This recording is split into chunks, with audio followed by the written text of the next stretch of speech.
Hey, it's your boy GPAC REACTS. Come on, y'all. Please don't forget to hit the like, share, and subscribe button. So I'm gonna break this video down in about the 3 parts.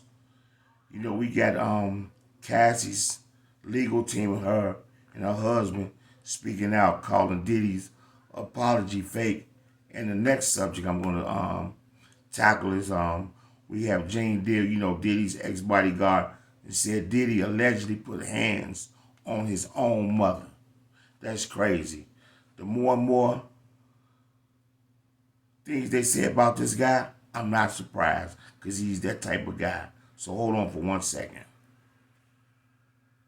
He was devastated. He was devastated, and he was about to kill himself. He could, he got fired. He had these charges coming up there, and his mother was trying to, I guess, console him in a certain way. And this is according to a conversation I had with Kirk Burrows. You know what I'm saying? And he put his hands on his mother. Really? This is why he was. This is why he was going through the shit at City College. Okay. And I never said nothing about it. Kirk Burrows told me about it, and I was like, y'all, nah, Kirk. When I heard Puff, because he went off on his mother like real crazy one time, and I checked him. I said, yo, bro, if you ever talk to your mother again like that, I'm gonna beat the shit out you. I'm not playing with you. And then he told me, Gene, I tell her to stay out of my business. I said, motherfucker, you wouldn't have no business if it wasn't for her. Now, me and Kirk Burrows, we talked before, and Kirk Burrows said, yo, Gene, all this shit is coming out now. I thought he was gonna change. When I saw him smack his mother, and I was like, what? I said, Kirk, you never told me that before. He said, yo, Gene, when he was going through the City College shit, what's your head? You heard that? Diddy smacked his mother. Diddy put hands on his mother, man. So that means he ain't got no respect for no women at all. That's the woman that gave birth to him. He don't care. So that's how it all started off. Man, Puffy is crazy. Here we go.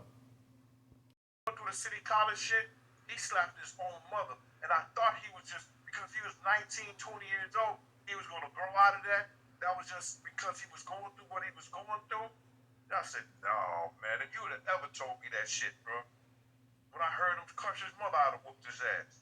If I'd have known he did, that's how he was treating his mother.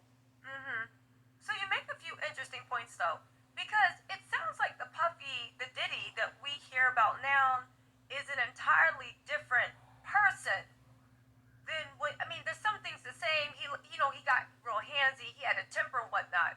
But do you think from the Diddy back then, from the Diddy that everyone's talking about now and Cassie talks about in her lawsuit, can you see a clear line? Or is that kind of like, yo, I knew he was bad, but... I knew he was a spoiled brat, and I knew he talked to his mother crazy. I knew he tried to talk to his mother crazy around me before, but when they started talking about the drugs, he never did drugs. Big used to always try to get him to smoke weed. He would never smoke weed.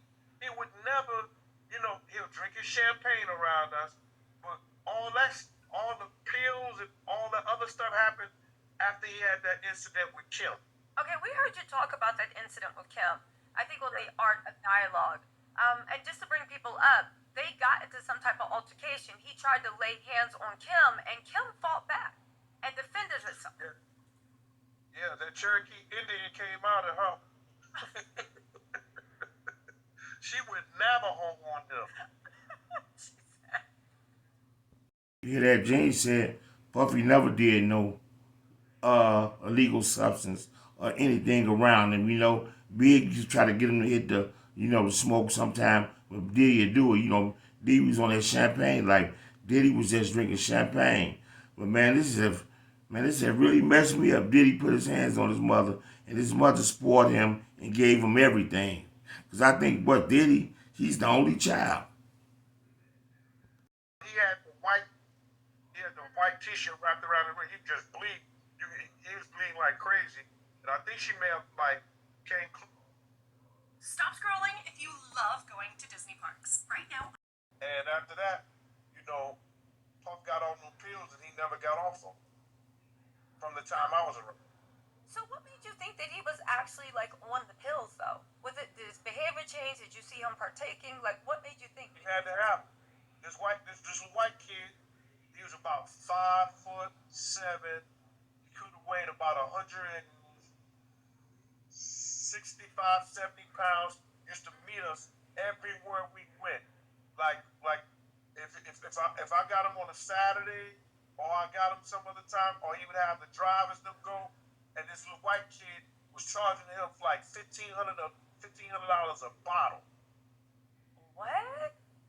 Oh man. And that's how I knew that opioid shit. Way before it got where people started doing it, I knew it was big based on the job I did, because people who don't have heroin to shoot up or whatever like that, they use those opioids, you know what I'm saying, to get over for the next day, because they're addictive.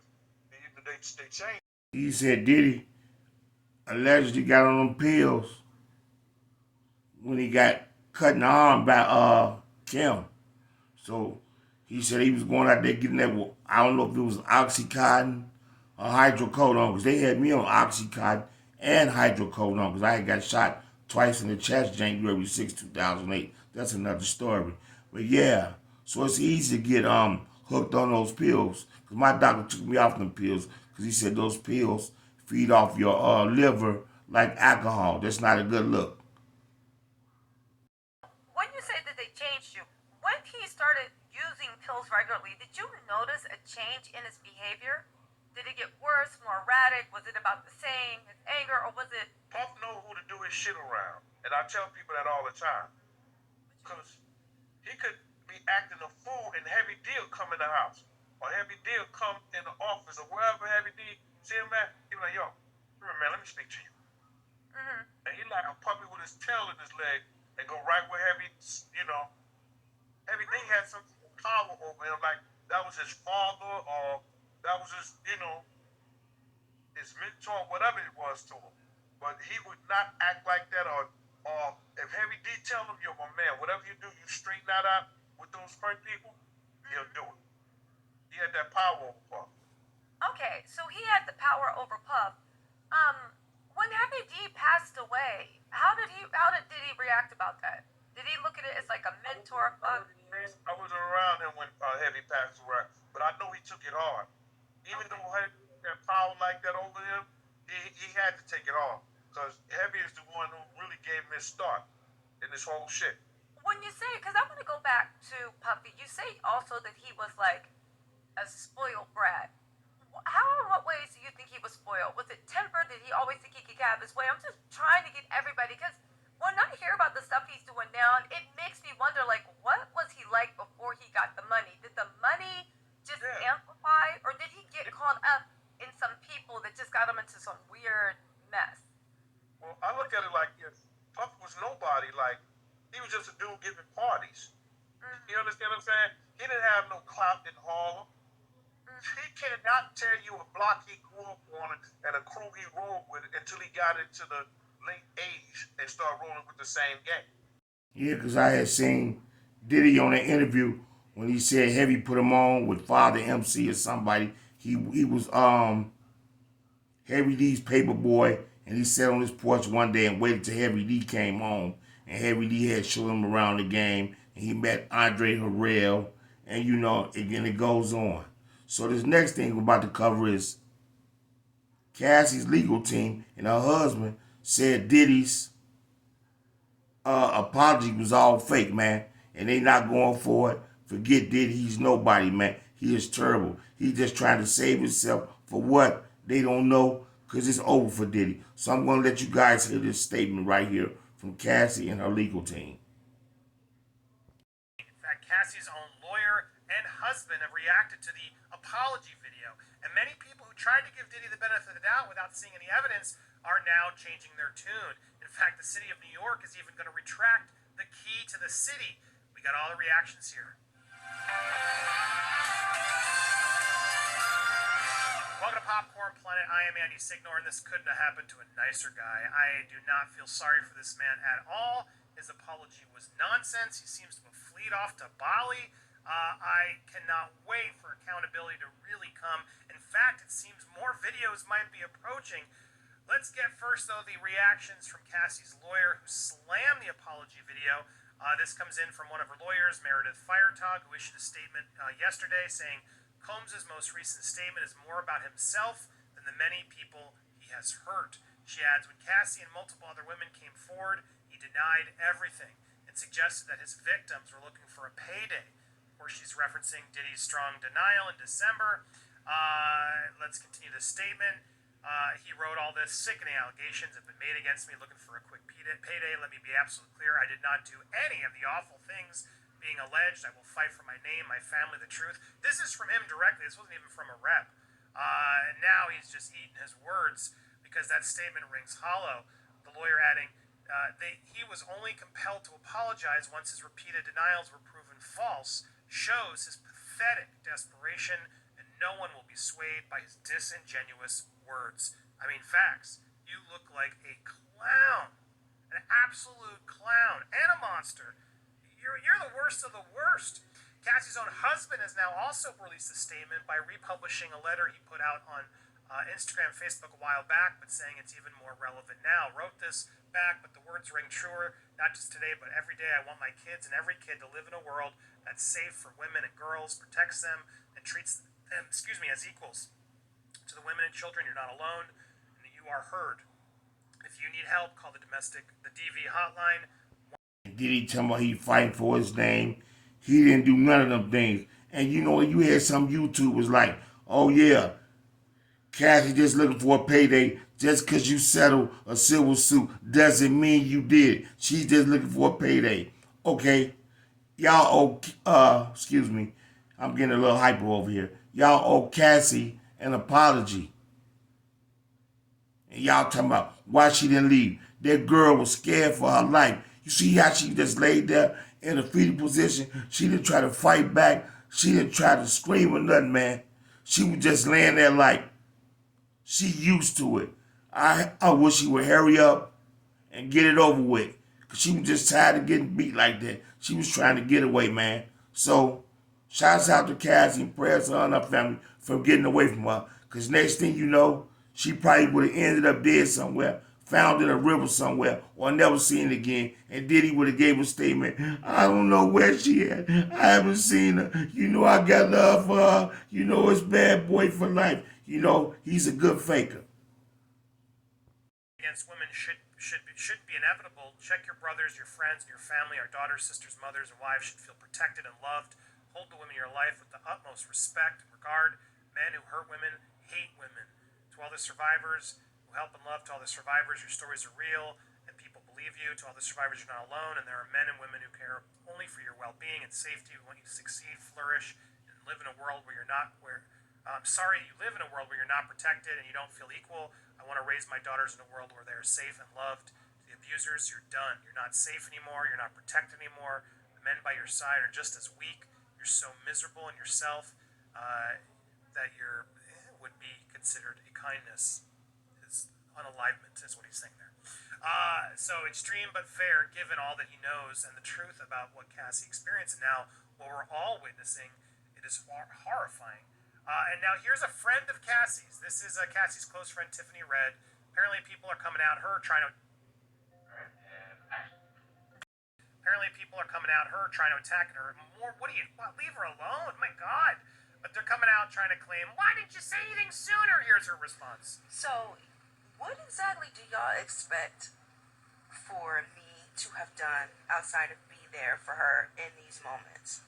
Like, the people that are like, oh, you speaking now. How the fuck do you know what I did then? You don't, because you wasn't fucking there. Also, holla at me the next time you go up against a world-famous, influential billionaire who has more resources to shut you down than anyone. Holla at me the next time you go up against somebody who has never been arrested and convicted of shit. Somebody who's been indicted for allegedly shooting someone in the face in New York in a nightclub and getting off. There was a shooting at Chalice Studios a little over a year ago, and the LAPD did what? What the fuck do y'all expect me to have been doing? Also, let me give you this nugget. We have a friend who who was hung from Cassie's balcony. You know why? Because this person was there for her. So why didn't you, what did y'all do then? You don't know things we can't speak of. You heard what she said? One of their friends was found dead hanging from the balcony for trying to help Cassie. Oh my God. Man. This guy need to be put away. Because he could allegedly be behind it. I don't know for sure. But this is crazy. Have fucking paid for it. So all y'all with this shit, shut the fuck up. I mean, well said. Anybody bothering this lady, you are the problem. Like, what are you doing? Just mind your business. My God. Well, anyway, here the mayor of New York, Eric Adams, was presented because, yeah, look, here's Diddy celebrating. Gotta mute that song, but here he is. This was from 2023. He was given a key. September, like last year. What terrible timing. Given the key to the city. Look at him, just living it up, yucking it up. Woo woo, yeah. Well, the mayor was asked directly, will You've been very outspoken about breaking the cycle of domestic violence in New York City. And given everything that's developed over the weekend with P. Diddy, what are you thinking about possibly rescinding the honor that you gave him last year when you presented him with the key to the city?